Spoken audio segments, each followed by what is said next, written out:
a democracia não é um dado adquirido.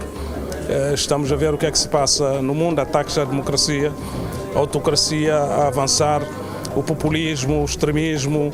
E depois, no concreto, isto tem a ver com a vida das pessoas. As pessoas preferem viver em liberdade, terem liberdade de escolha, preferem ter um país onde as instituições são fortes, funcionam, onde a justiça é independente, onde a comunicação social é livre, e cada vez mais devemos lutar para que a liberdade e a democracia sejam um facto irreversível em Cabo Verde.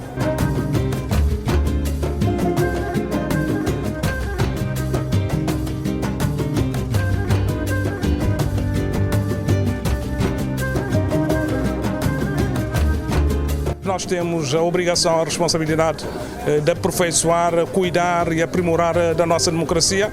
Isso é uma responsabilidade de todos, das instituições, dos partidos políticos e dos cidadãos. Nós temos esta responsabilidade, esta obrigação de tornar este país cada vez mais democrático, com mais liberdade e criar condições para mais desenvolvimento, porque está ainda tudo ligado. Está provado que a democracia é o melhor sistema de governo e é o melhor sistema que permite com que as pessoas participem, façam parte e depois contribuem positivamente, energias positivas, que o país já precisa.